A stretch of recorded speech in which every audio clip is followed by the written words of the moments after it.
modern man's humanistic thought has come down in many, many forms until at a certain point of history, now I would put it in the early 1960s, people heard this same message coming at them from absolutely every side. Whether they read the book of philosophy, or they went into the art museum, or they listened to music, or they read a modern novel, or they went to the philosophic cinema, it was always the same. And that is that on the humanistic basis, reason leads to despair, to no answers. And people should try to find answers in the area of non-reason. It had brought people to the place where there were no fixed values whatsoever. These were completely gone. And the great majority of people had come to the place where they had only two horrendous values, absolutely horrible values: personal peace and affluence.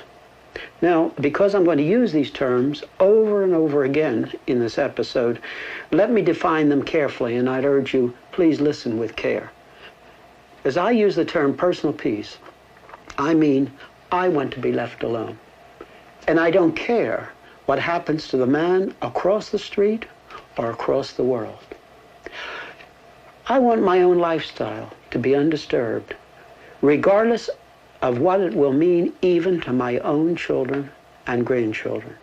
Now that's what I mean by personal peace. Affluence means things, things, things, always more things, and success seen as an abundance of things.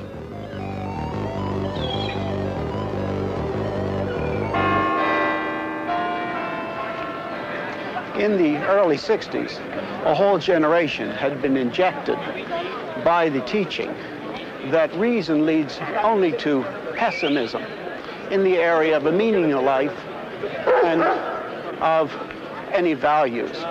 Students have been hearing this from the professors for a long, long time. Understood, interpreted, one therefore is supposed... As a matter of fact, there was a generation that had never been taught anything else.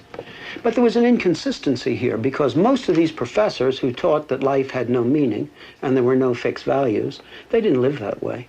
They were living in the memory of the past.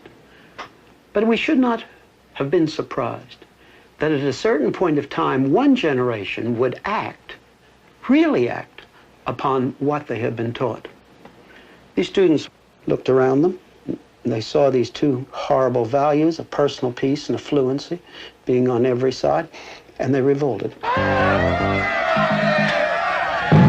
And that revolution was Berkeley, 1964.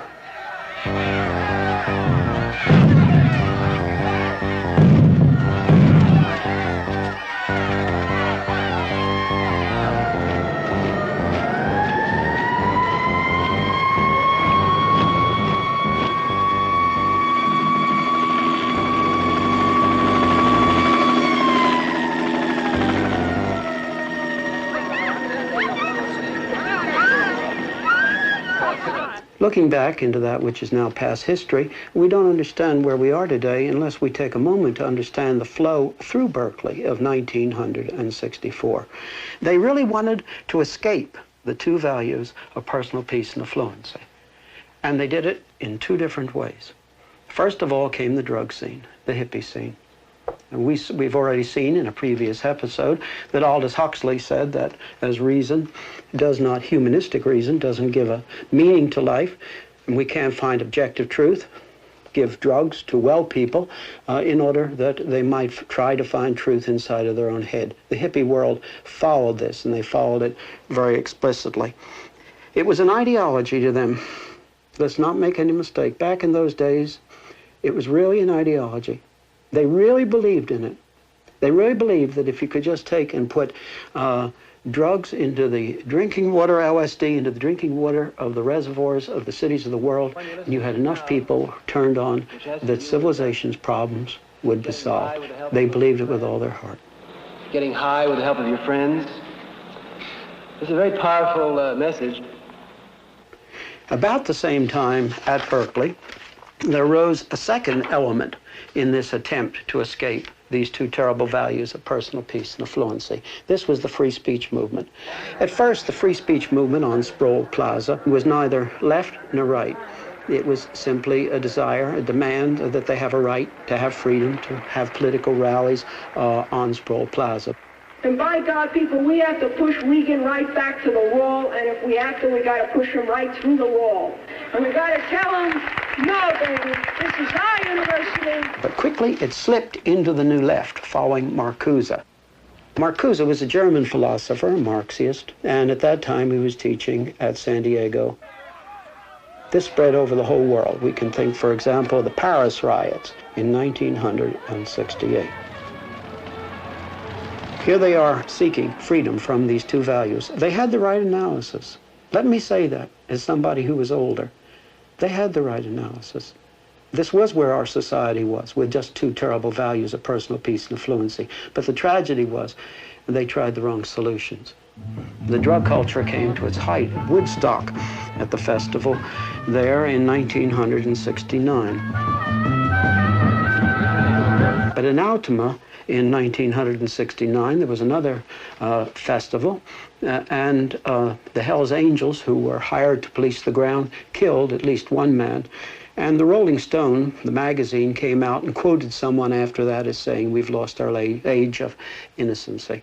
The drug culture was finished. It was completely finished after the Isle of Wight Festival in 1970, which ended so ugly, in such an ugly fashion in Europe. After that, drug-taking changed. Mind you, not less people taking drugs unhappily, but no longer taking them as an ideology. The unhappy thing is probably more people are taking drugs and taking them at a younger age. But drug taking as an ideology was absolutely done. The New Left went the same way, gradually ground down. It brought forth naturally violence. Violence in the United States, violence in Europe. And the idealistic young people really didn't like the violence that it just reasonably and naturally brought forth. In 1970, the radical students bombed the University of Wisconsin lab building, killing a graduate student. Bombs continue to be planted in the United States, and a small, hard core of radicals continues to exist. But the violence of the New Left, climaxing in the bombing of this laboratory building, made most young people in the United States no longer see the New Left as a hope.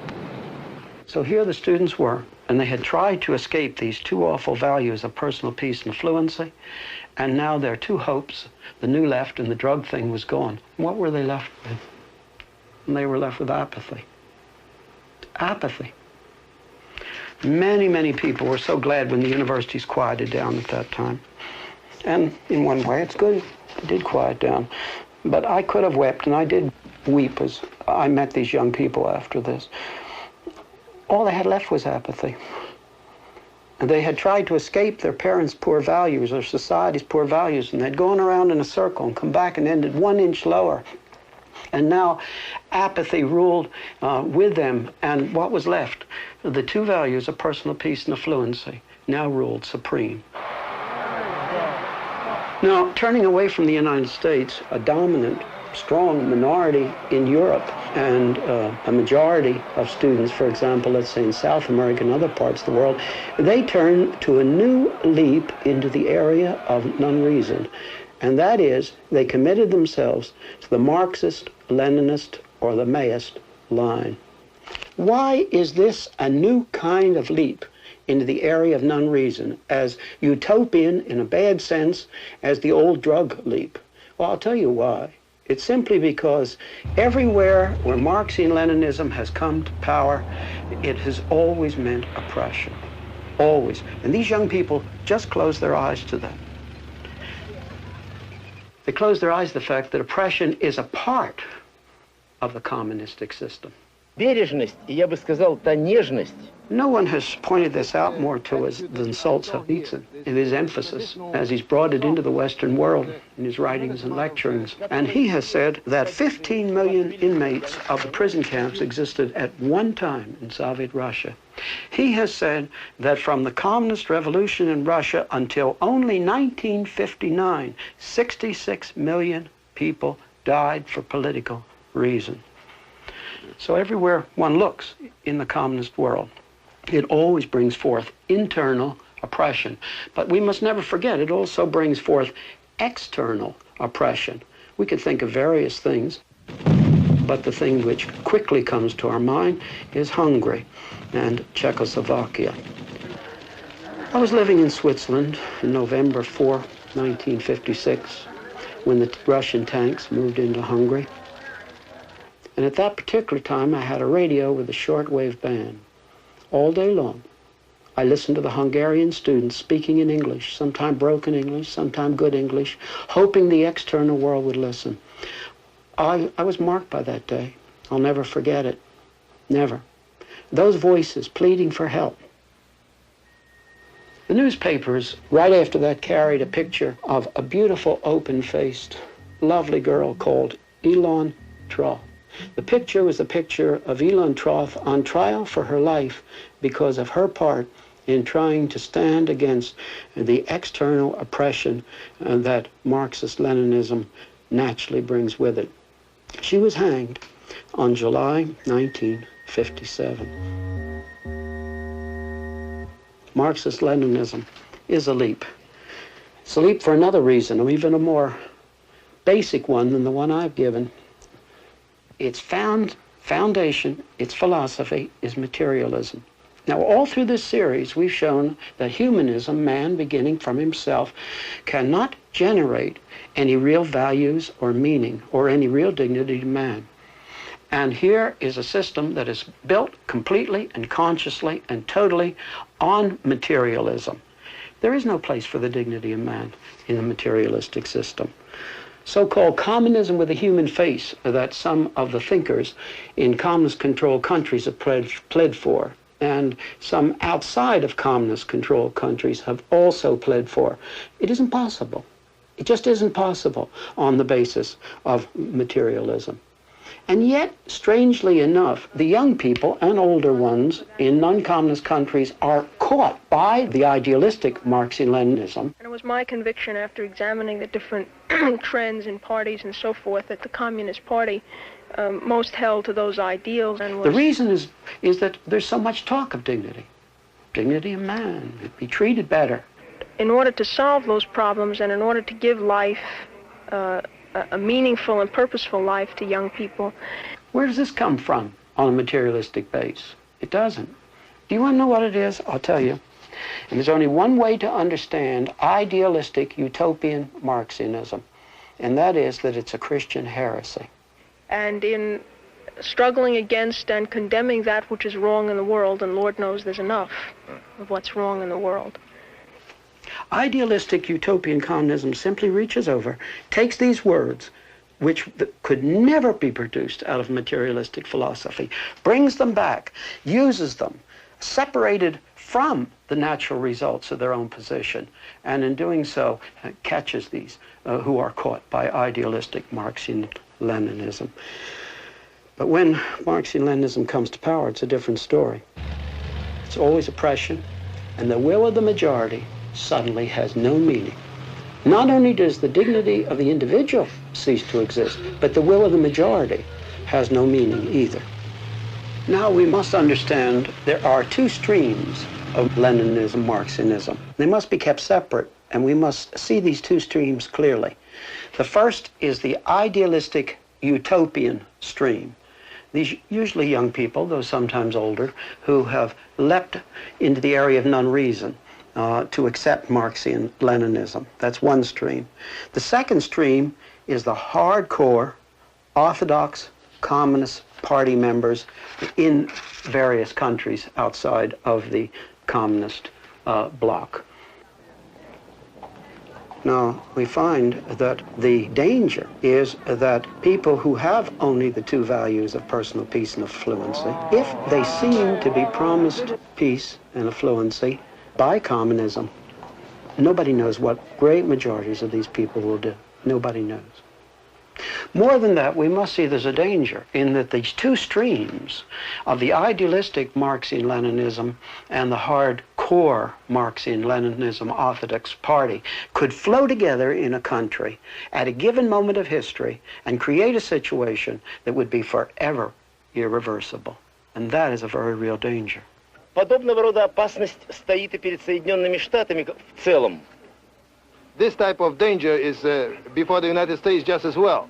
The United States has also its marks very much upon it, and no more so in any area than the area of the generation of arbitrary law. I want to talk about arbitrary law at some length, actually. Man demanded to be autonomous from God and God's revelation. And what this has resulted in is relativity not only in personal and public morals, but in law as law. The nature which men tried to build their law on, as we remember back in one of the previous episodes, just is not sufficient, for the simple reason that nature is both cruel and non-cruel, and as such you cannot build a stable system of law on nature. And what we're left with in the humanist flow today in the United States is purely variable sociological law. Now, by sociological, what I mean is law that is merely based on what some group decides is good for society at a given moment. The man who opened the door for this, perhaps more than anyone else, was Oliver Wendell Holmes. And he wrote in a letter, I'll quote him exactly, "The ultimate question is, what do the dominant forces of the community want? And do they want it hard enough to disregard whatever inhibitions stand in the way?" And this was Oliver Wendell Holmes quite a few years ago. And really what it amounts to is purely variable law. Much modern law is not consistent with the law that has preceded it.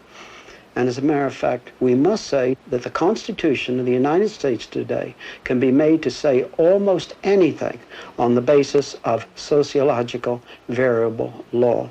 Now, we must understand that a law today is not just variable law, but that the courts are actually making law. They're not only interpreting the law that the legislative has made, but they actually generate law. Now, everybody knows who knows anything at all about these things that arbitrary law dominates completely in communistic countries. But what most people don't realize is that on the humanist flow, arbitrary law has swept over into the Western world as well. I'd like to use an illustration. Consider the human fetus, the unborn baby. In January 1973, the United States Supreme Court passed the abortion law. Professor Witherspoon of the University of Texas School of Law writes, "The court held that the unborn child is not a person within the meaning of the 14th Amendment, so as to strip all unborn children of all constitutional protection for their lives, liberty, and property." This ruling by the United States Supreme Court is a totally arbitrary absolute. First of all, it is arbitrary medically. This book was put out with the cooperation of many noted scientists in this field, including some from the United States. It was to inform the British public. It favors abortion. However, it says that the question as to when human life begins is an open question. It, abortion, can be carried out before the fetus becomes viable, although when that is in itself an arguable point. It further states that a biologist might say that human life started at the moment of fertilization when the sperm and the ovum merged. The arbitrariness medically of the Supreme Court decision is underlined by the fact that the destruction of the fetus is accepted in abortion.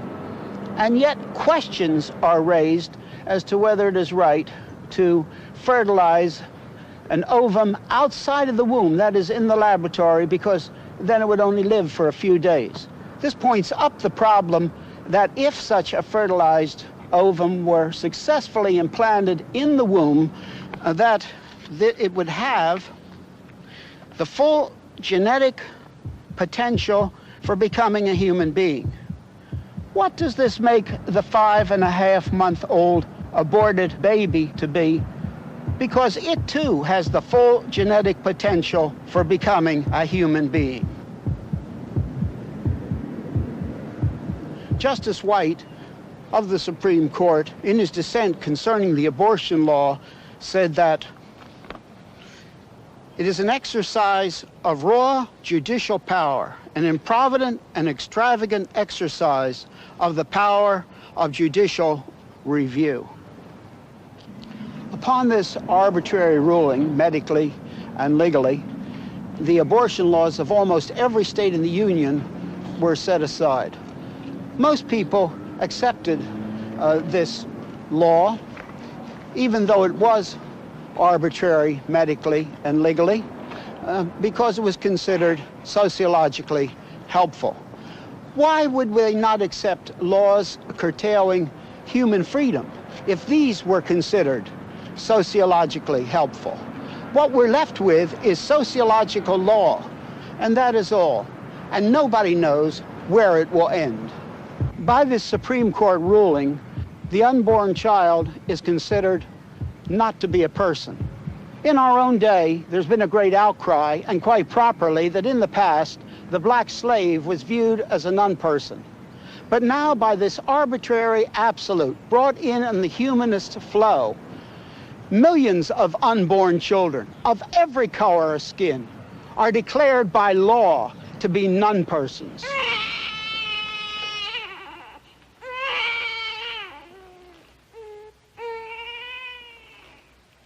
Now, a question has to be asked. In the day when there are no fixed values, why could not the aged, the incurably ill, the insane, and other classes of persons equally arbitrarily be declared to be non-person on the basis of arbitrary law if the courts thought that it was sociologically helpful?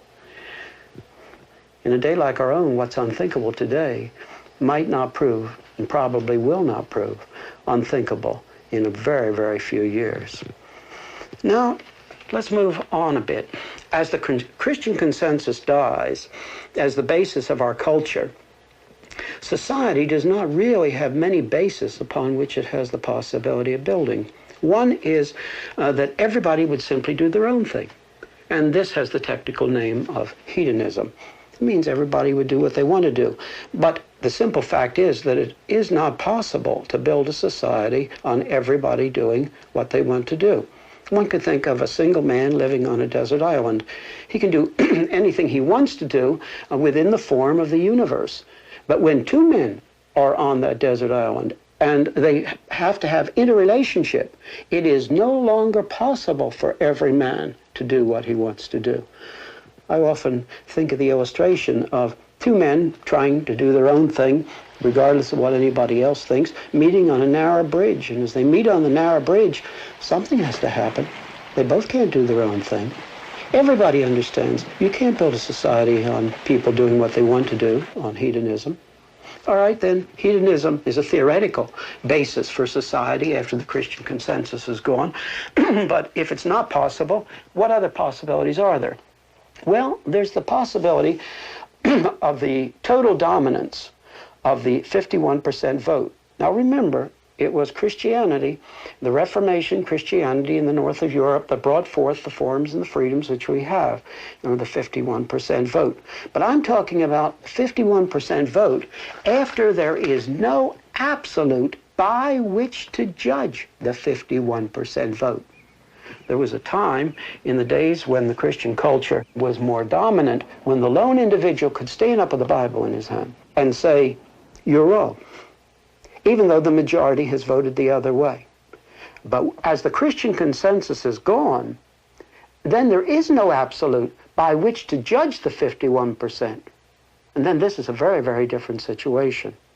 I'll give you a sentence that I wish you'd memorize. If there is no absolute by which to judge society, society is absolute. The heart of the humanist thinking is making the individual man and then mankind the center of all things, his own measure, of making him autonomous.